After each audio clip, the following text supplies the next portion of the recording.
अस्सलाम वालेकुम, नमस्कार, सत श्री अकाल एंड गुड इवनिंग। मैं हूं अर्ज़ू काज़मी और हमारे साथ डॉक्टर प्रोफेसर मुक़्तदिर खान साहब हैं। बहुत शुक्रिया सर कि आज आपने ज्वाइन किया। Thank thank you you for so much. Joining calling me. आप सबको सुनने वालों को मेरा सलाम, नमस्ते, सत श्री अकाल, वनक्कम। Thank you so much sir. Sir अब मीटिंग कहा जा रहा है कि मंडे को थी, कभी कहते हैं संडे को थी, और अब कहा जा रहा है कि नहीं है। अमेरिका और ईरान के बीच में जो डायलॉग दोबारा हो रहा था, जो सेकेंड राउंड था, वो फिलहाल के लिए कैंसिल कर दिया गया। ट्रंप ने जितने दावे किए वो सबके सब ईरान ने रिजेक्ट कर दिए कि नहीं, हमने तो ऐसा नहीं कहा। जबकि कल तक तो ट्रंप बिल्कुल ये बात कर रहे थे कि ईरान हर बात मान गया है। तो सर, अमेरिकन प्रेसिडेंट जो है वो इतनी अजीब अजीब से स्टेटमेंट्स क्यों देते हैं, जो दूसरे ही दिन या कुछ ही देर के बाद जो है वो ईरान रिजेक्ट कर देता है। उनका हर चीज को उन्होंने कहा था कि मान गए, इस वक्त हर चीज से ईरान इनकार कर रहा है। मुझे लगता है कि डोनाल्ड ट्रंप एक यूट्यूबर हैं। हम्म। उनके दिल, उनकी जान में यूट्यूबर की रूह है। सर तो ऐसा तो ना गए मेरे सामने तो कम से कम। अब दैट्स वेरी टची, नहीं। इन्हें मैं इसलिए कह रहा हूँ कि देखिए, जो हमको तो शो करना होता है ना रोज। तो अब लेकिन कोई सर हम जैसा इतनी कि लंबी नहीं फेंकते सर जितनी लंबी ट्रंप फेंकने की फेंक रहे बात हैं। नहीं कर रहा हूं मैं, कि लेट्स से कि खबर आती है कि मैं क्रिकेट की मिसाल देता हूं। खबर आती है हम्म। कि इंडिया पाकिस्तान का मैच कैंसिल हो गया, हम उस पे शो कर देते हैं, एक्सप्लेन कर हम्म। देते हैं क्यों हो गया। फिर दूसरे दिन खबर आती है कि मैच होने वाला है तो फिर हम उस पे शो करते हैं कि मैच क्यों होने वाला है तो ट्रम्प का ऐसा है कि जो डायलॉग जो चल रहा है ना, देखिए ये डायलॉग खाली फेस टू फेस नहीं हो रहा है, कंटिन्यूस चल रहा है ऑन बिहाइंड द सीन्स, मतलब through text messages, phone messages वगैरह। तो उसमें एक डायरेक्ट अब्बास अराक्ची जो ईरान के फॉरेन मिनिस्टर है, उनका डायलॉग कंटिन्यूसली चल रहा है। मैं सुना आजकल स्टीव विटकॉफ के साथ, तो वो टेक्सटिंग भी चल रही है। तो मुझे लगता है कि जैसे ही कोई ट्रम्प को कोई नई बात बोलता है, वो इमीडिएटली उसको ट्वीट कर देता है वो अपने चैनल पे जाके शो कर देता है वो, कि अरे चाइना ने, अब उन्होंने कहा कि they are like shutting it down, वो कर देंगे। ठीक है, पूरी तो बात सुने आप करने से पहले। हाँ, उन्होंने कहा कि मैं दे दूंगा, लेकिन उसके बदले आप 20 बिलियन डॉलर दें और 20 साल की फुर्सत दें, ये भी तो कहा था। तो वो पूरा भी नहीं कर रहे हैं। तो इस तरह ही is like in a rush to breaking news की रश में है वो। मुझे लगता है कि अपने आप को वो ब्रेकिंग न्यूज समझते हैं। सो व्हाट इज हैपनिंग कि खिचड़ी पूरी पकी नहीं, ही सर्विंग इट टू पीपल। तो उसमें क्या हो रहा है कि बैकलैश हो रहा है। सो फॉर एग्जांपल, इन्होंने जो एस्केलेशन किया है, देखिए सीज फायर होने के बाद भी ट्रंप ने एस्केलेशन किया है, लेकिन एस्केलेशन वाज नॉट, मतलब नॉट एग्जैक्टली वॉर एस्केलेशन, जो उन्होंने ब्लॉकेट किया। तो ब्लॉकेट तो सीज फायर होने के बाद किया एक कदम। He should not have done that, it is actually a violation of the blockade. लेकिन ईरान ने वो नहीं किया। लेकिन जब ट्रंप ने कहा कि हॉर्मुज परमानेंटली खुल रहा है, और हालांकि ईरानियों ने कहा कि सीज फायर के खत्म होने तक ही खोला है उन्होंने, इट्स नॉट के परमानेंटली खुल गया। तो मुझे लगता है कि डोनाल्ड ट्रंप की जो बार बार ट्रूथ सोशल पे मिस दो चीजें आ रही थी, कि वो खुल गया है परमानेंटली और ये ब्लॉकेट भी रहेगा। तो उस पे मेरे ख्याल से उन्होंने जवाबी कार्रवाई ये की है कि ठीक है, we can show to you कि we can turn it on and turn it off. उन्होंने दो इंडियन शिप्स के ऊपर फायरिंग भी कर दी, हाँ, एग्जैक्टली। जिसकी वजह से वो पलट के इट हैज क्रिएटेड कंफ्यूजन। क्योंकि कुछ 25-30 शिप्स को अलाउ भी किया ना उन्होंने। ट्रम्प खुद कह रहे हैं कि 34 शिप्स को अलाउ किया है through the strait of Hormuz. So the Iranians actually have demonstrated कि उनके पास बाकायदा नल है, ऑन ऑफ वो कर सकते हैं on the strait of Hormuz, displaying कि we have more control than you actually think, कि हम स्ट्रेट ऑफ हॉर्मूज पे वो कर दिए हैं। और उनकी जो टेक्निक जो माइनिंग की है वो बहुत ही इंटरेस्टिंग है। पहले तो कह रहे हैं कि वो हम वो माइंस निकाल नहीं सकते हैं, दूसरी बात ये कह रहे हैं कि हमको पता है माइंस कहाँ हैं। और तो बेसिकली एक तरह से दे आर सेइंग कि हम मैप बना दिए हैं, कि अगर आपको जाना है तो it will have to be escorted by us, क्योंकि माइन है तो हमको पता है कि माइन कहाँ नहीं है। तो अगर आपको जाना है तो आप हमसे बात करें, हमसे राब्ता करें, हम आपको डायरेक्शंस देंगे, और हम आपको वो देंगे, we will give you the pathway and we will take the toll. और अभी इनकी किस्मत अच्छे है कि ये mines are not mobile mines. अगर ये माइल्स जो पानी में जो बम लगे हुए हैं, अगर ये मोबिल होते तो फिर दे कैन चेंज इट। ये नहीं कि करने के बाद अपना मैप वो दूसरों को बता दे कि हमने वो तो अभी भी कह रहे हैं कि हम भूल गए लगा कर। वो तो अभी भी ये कह रहे हैं हमको याद ही नहीं कि हमने कहाँ पे माइंस बिछाए थे। हाँ, because they must have asked for it. Trump कहे होंगे कि आप कहाँ डाले वो माइंस हमको दें, हम उसको डी माइनिंग करेंगे। तो उसके जवाब में उन्होंने कह दिया कि no, we don't know, we don't remember where it is. और तुमने तो मार दिया उन बंदों को जिन्होंने डाला था mines before they could write their reports. Report लिखने से पहले तुमने उनको मार दिया। तो फिर हम अब क्या कर सकते हैं। बात तो सही है वैसे कि जिन्होंने शुरू में जिन्होंने माइंस बिछाई थी उनको तो इन्होंने मार ही दिया। लेकिन सर अब इंडियन जो शिप्स थी उसके ऊपर किस लिए फायरिंग की गई, उन्हें क्यों वापस भेजा? क्योंकि इंडिया के साथ तो टर्म्स ठीक है। आई डोंट नो कि टर्म्स कितने ठीक हैं। अभी तक मैं चेक कर रहा था, सिर्फ 8 जहाज, जब से जंग शुरू हुई only 8 ships have left India के। और उसके बाद और 2 या 4 शिप्स जो दूसरे कंट्रीज के फ्लैग्स के अंडर और दूसरे कंट्री के रजिस्टर्ड शिप्स इंडिया पहुंचे। तो कुछ 10-12 शिप्स इंडिया पहुंचे हैं। शायद एक ही ऑयल टैंकर है, बाकी के सारे एलपीजी वाले कैरियर्स हैं। तो अब ये जो डायलॉग मुसलसिल हो रहा है between doctor Jaishankar and Abbas Araghchi, उसका कोई ऐसा, देखिए जब ट्रम्प के साथ बात होती है, in spite of whatever we say, at least we know कि क्या कंटेंट चल रहा है ना डिस्कशन में, बाद में पता चल जाता है। लेकिन जो इंडिया का डिस्कशन आजकल, oh we talked about deepening our relationship, we talked about stability, वो ही सेम कमेंट्स आ रहे हैं। तो इंडिया और ईरान के बीच में हॉर्मुज को लेके क्या अंडरस्टैंडिंग हुई, उसका कोई मतलब मैं आपको डेफिनेटिव आंसर नहीं दे सकता। अगर एग्जाम वाला सवाल ना, like what are the terms of, वो हमारे पास पता नहीं है।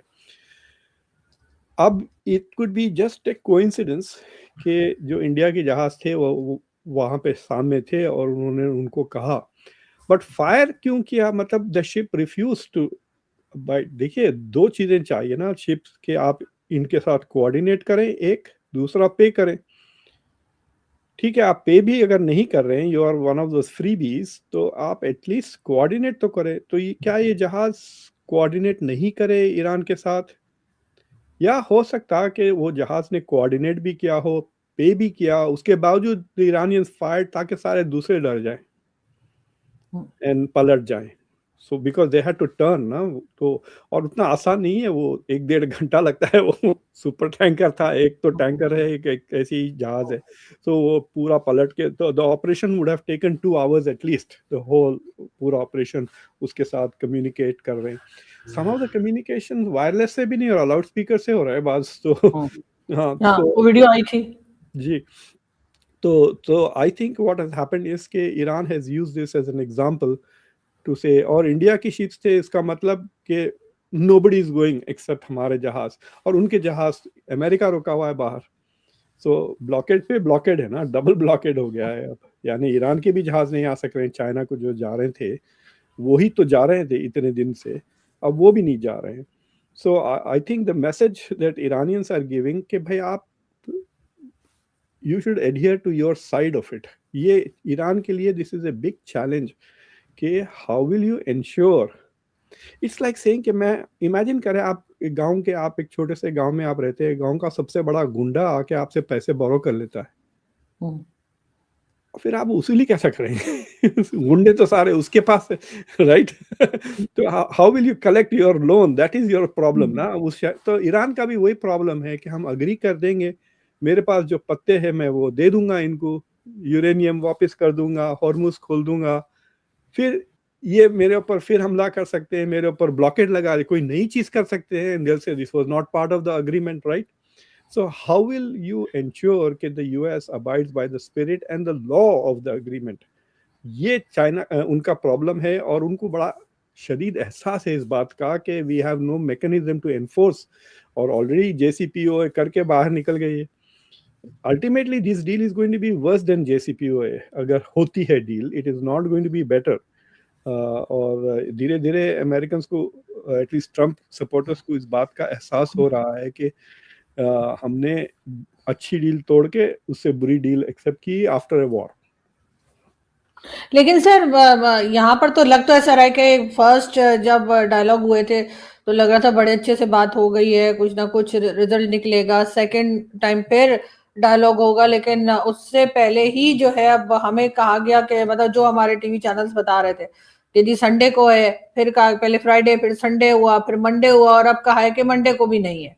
ईरान ने साफ इनकार कर दिया है, अमेरिका की तरफ से भी एक तरह का धमकी या कह ली थ्रेटी जो है वो दिया जा रहा है ईरान को। क्या दोबारा आप देख रहे हैं कि दोनों में फिर क्लैशेस होंगे, एक बार फिर गल्फ कंट्रीज और यहाँ वहाँ ईरान दोबारा से मिसाइल मारना शुरू करेगा, और अमेरिका ने तो पहले ही कहा है कि वो ईरान को छोड़ेगा नहीं। क्या फिर ये बढ़ता हुआ देख रहे हैं?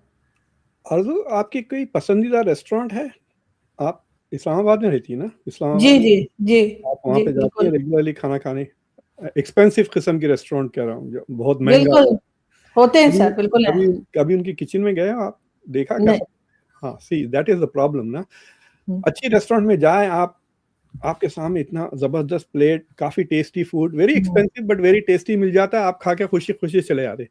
अगर आप एग्जैक्टली। दिन भर से अगर किचन में हो एंड जो तमाशा अगर आपने देखा, ओह माय गॉड! वो गंदे हाथ से ये उठा रहा है, वो कर रहा है, उसी बाल हाथ से तेल वाले बाल को छही रहा है, फिर उसी से वो रोटी बना रहा है।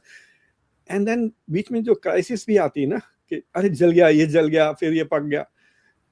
द प्रॉब्लम इज कि सोशल मीडिया और जो 24 आवर 7 की न्यूज़ की जो हमको आदत हो गई है, उससे we are in the kitchen, we are not waiting for the finished product to have it. तो उसमें क्या हो रहा है, we are seeing the inside of the kitchen और हम परेशान हो रहे हैं कि अरे अरे अंडा जल गया, अरे भाई दूसरा निकाल के वो बनाएंगे दूसरा अंडा and then you will get a good egg, don't worry, go sit outside. वैसा नहीं हो रहा है हमको।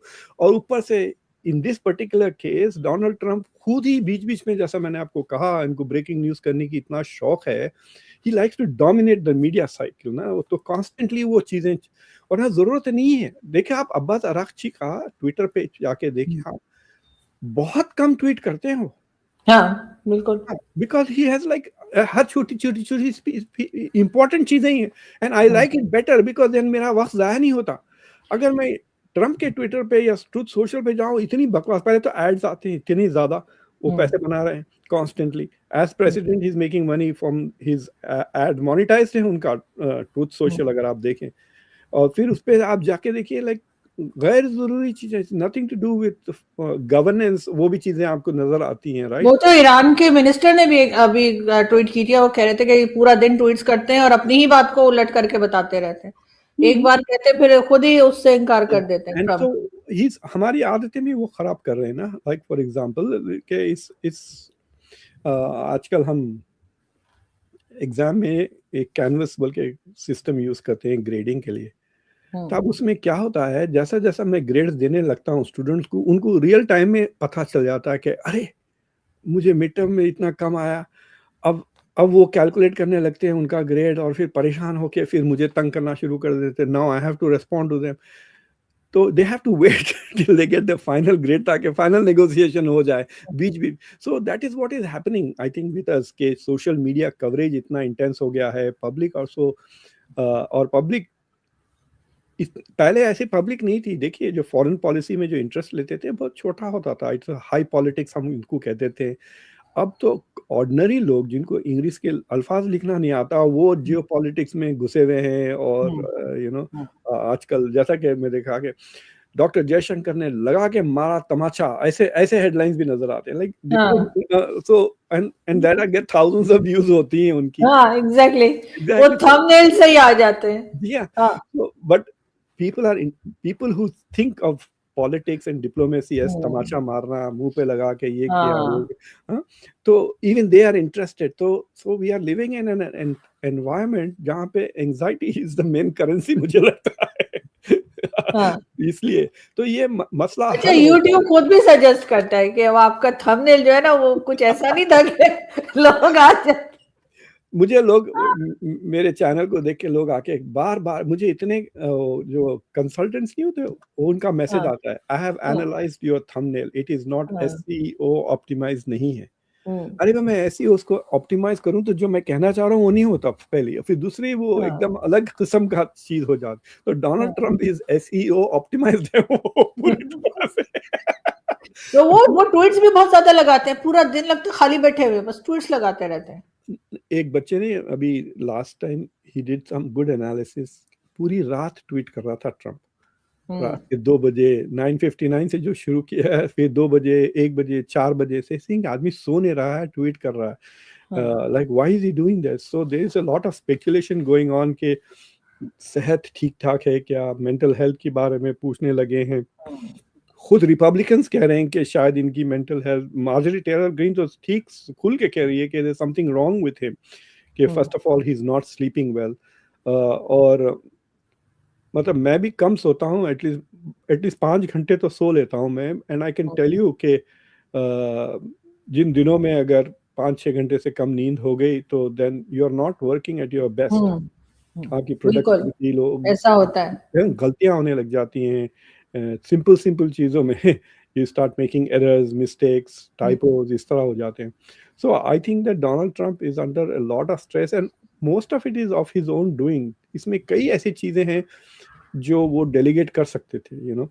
अब आप नोटिस करिए कि ये पूरा का पूरा जो ईरान का मामला है, the man who should be on this, देखिए दो लोग शुड हैव बीन की, सेक्रेटरी ऑफ स्टेट और नेशनल सिक्योरिटी एडवाइजर। इस एडमिनिस्ट्रेशन में दोनों एक है, विच इज मार्को रूबियो, और मार्को रूबियो ही इन्वॉल्व नहीं है इस नेगोशिएशन में, अगर आप देख रहे हैं, विच डजंट मेक सेंस ना। तो अगर मार्को रूबियो पे भरोसा होता, अगर आप कोई कॉम्पिटेंट आदमी को बना देते, then you delegate the work to him and you focus on all the other issues. जो एज प्रेसिडेंट खाली फॉरेन पॉलिसी थोड़ी है उनका रेल, यू नो, बजट भी बन रहा है, डोमेस्टिक काफी इश्यूज है, इलेक्शन पे इलेक्शन हारे जा रही है उनकी पार्टी। अभी एक न्यू जर्सी में और एक रिपब्लिकन हार गया है कांग्रेस की सीट। सो ऑन, ये कल की बात कर रहा हूँ मैं। So there is this constant thing going on, और उसके वजह से आप देखिए, plus there is also something shady going on, which is कि डोनाल्ड ट्रंप के जो करीबी लोग हैं वो स्टॉक मार्केट को खेल रहे हैं, they are playing on the stock market. अगर आपने देखा है कि एकदम जो तेल की कीमत गिरी थी, एक पहले 119 तक गई, फिर उसके बाद 114 112 पे एक डेढ़ हफ्ते तक इट वाज बुक, देन इन्होंने कहा कि सीज फायर ठीक ठाक चल रहा है, नेगोशिएशन, सीज फायर अनाउंस होती है वो गिर के 90s में आ गया, कल गिर के 80s हो गया था वो, फिर अब वापस 90s में आ गया तेल की कीमत। यानी somebody, देखिए जो जिस तरह से जो सोफिस्टिकेटेड प्लेयर्स होते हैं स्टॉक मार्केट के, वो पैसे जब भी बनाते हैं जब स्टॉक मार्केट गिरती है, जब भी बनाते हैं जब स्टॉक मार्केट ऊपर चढ़ती है ना, there is a way to do both. तो मुझे लगता है कि there are some very sophisticated stock market players जिसमें पकड़े भी गए। पीट हेक्सिथ के डीलर पकड़ा गया, he was trying to make some money on the market for Pete Hegseth. तो ये जो एडमिनिस्ट्रेशन है, ये मेरे ख्याल से अमेरिका की तारीख में इनसे ज़्यादा करप्ट, इसलिए भी आपके साथ काफ़ी दोस्ती लगती है मुझे। यार आना हमें ले आए हर जगह, असल कभी तारीफ भी कर दे हमारी। देखे मैंने काफी तारीफ की भाई आपकी, मैंने कहा कि पार्टनर इन पीस वगैरह कहा है। मैं सुना कि पाकिस्तान टीवी पे मेरा एक शो बार बार रिपीट होते जा रहा था। No, but this is the most corrupt American administration, और ये हर किस्म से कोशिश कर रहे हैं। अभी एक कांग्रेसमैन ने कुछ केस फाइल किया है, सेइंग के जारेड कुशनर जिनकी प्राइवेट कंपनी में खतरी और सऊदी इतना पैसा इन्वेस्टेड है, how can he be involve in negotiations? क्यों, क्या ये कॉन्फ्लिक्ट ऑफ इंटरेस्ट नहीं है? तो सो इट इज, मतलब दे आर थिंकिंग के he may not be as pro Israel as people think, हालांकि वो बहुत ही प्रो इजराइल शख्स है जारेड कुशनर। वो गाजा में अपार्टमेंट्स बना के पैसे बनाने वाला है। सो बट देयर इज एक करप्शन भी है, और वो हर मौके का फायदा उठा रहे हैं, बहुत पैसे बना रहे।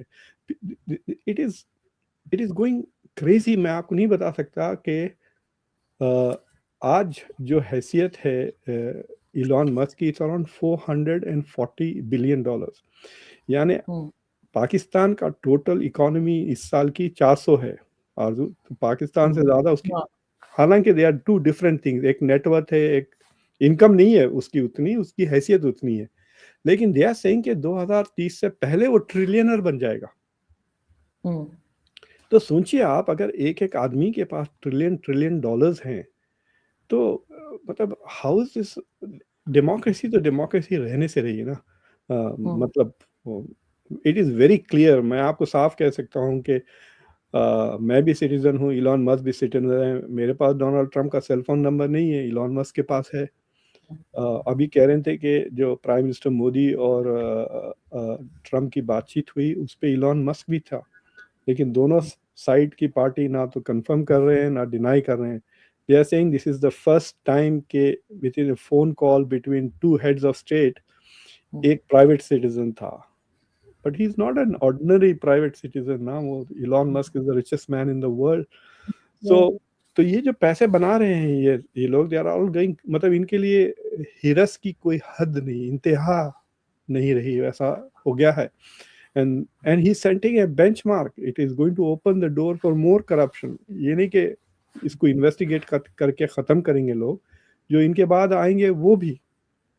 सर ये भी कहते हैं डोनाल्ड ट्रंप के जी, मैंने कल परसों देख रही थी, मैं टीवी पर आ रहा था, कहते हैं कि जी मैंने 10 जंगें रुकवाई हैं।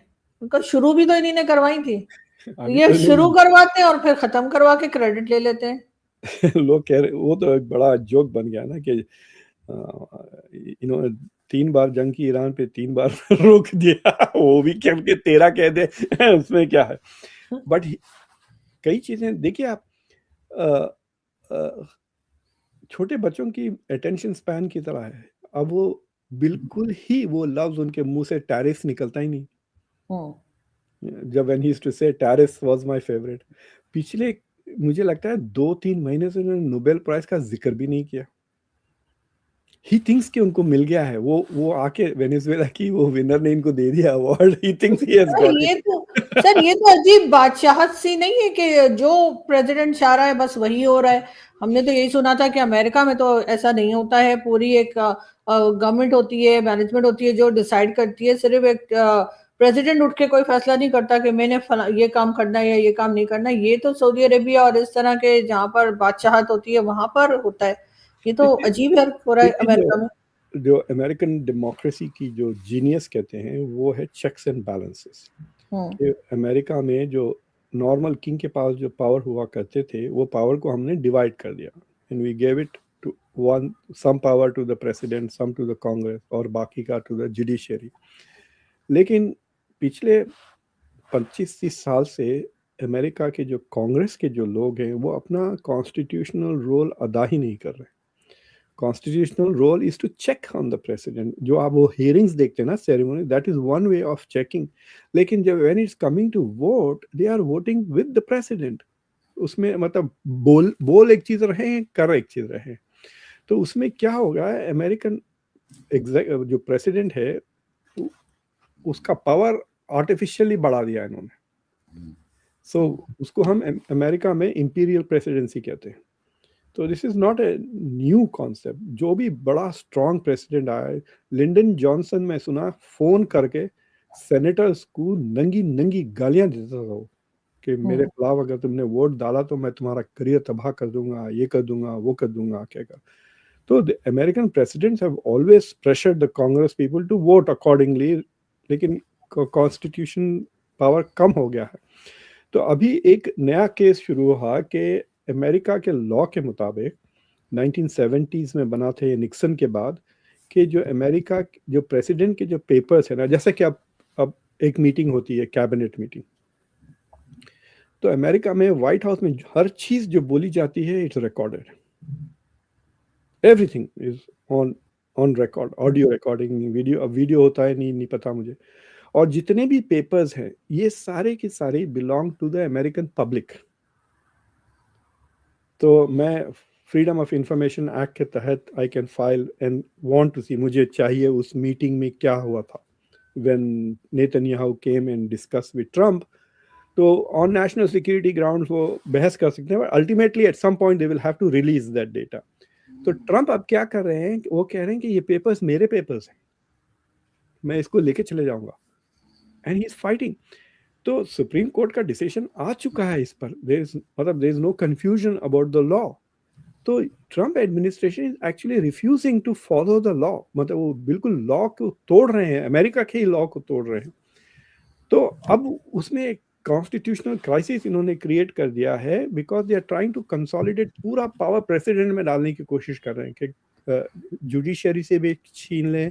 और ये फेनोमेना, इसको कैप्चरिंग द स्टेट कहते हैं। ये पिछले, जैसा कि फॉर एग्जांपल अगर आप किसी पॉलिटिकल एनालिस्ट से पूछें कि अर्दोगान का सबसे बड़ा डोमेस्टिक अचीवमेंट क्या था, तो आपको याद है अर्दोगान से पहले 2-3 दूसरे भी इस्लामिक लीनिंग प्रेसिडेंट्स आए थे, जैसा कि अरबकान थे, नजमुद्दीन अरबकान, तो उनको मिलिट्री कू से हटा दिया गया था। So military is to control the politics.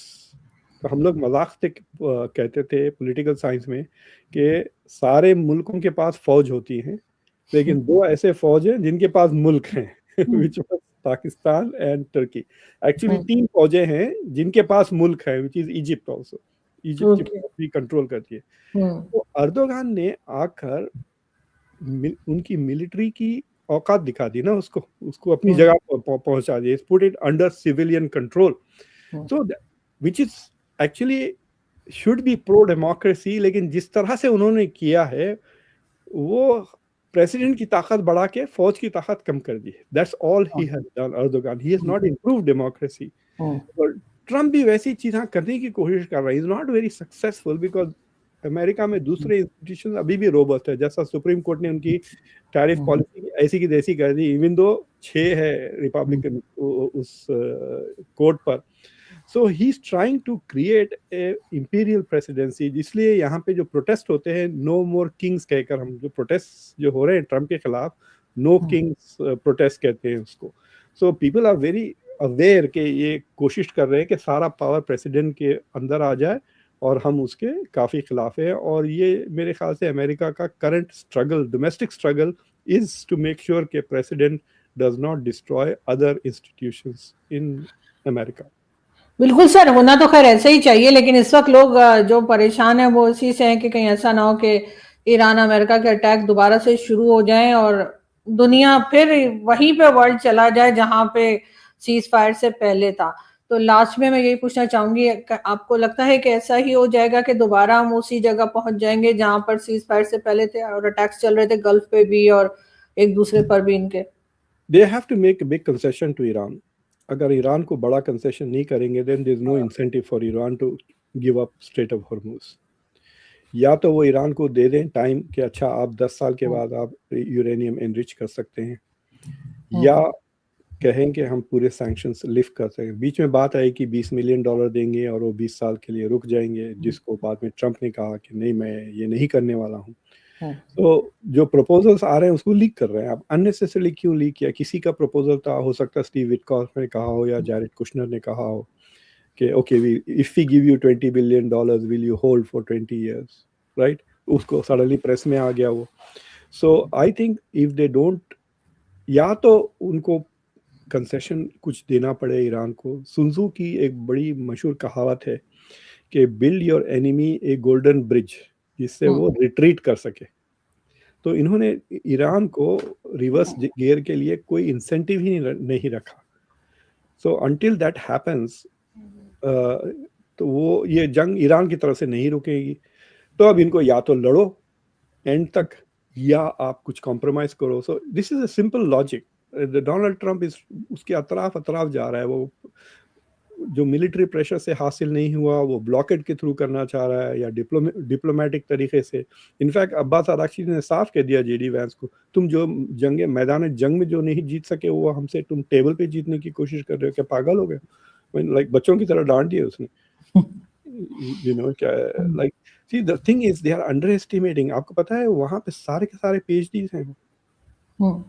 ये सारे के सारे नालायक हैं सिवाय जेडी वैंस के जो ये लॉ से पढ़ा हुआ है, but all of them are not very highly educated. ये स्टीव विटकॉफ पैसे वाले जरूर हैं, लेकिन ये जैसा आप अब थर्ड वर्ल्ड कंट्रीज में ना, जैसा कि जब मैं 20 साल के बाद इंडिया गया था तो मैं देखा मेरे बास दोस्त बहुत अमीर हो गए, बहुत ही मतलब बहुत ज्यादा अमीर बोल सकते हैं आप, millions and millions of dollars. It took me like 5 minute लगे मुझे समझने के लिए। ये वो थे जिनके पास बाप दादा की जायदादें थी, छोटी मोटी जमीनी थी, उस पे वो अपार्टमेंट्स बना दिए और बेच दिए और किराए पे दे रही है, पैसे खा रहे हैं। मतलब they have not contributed anything.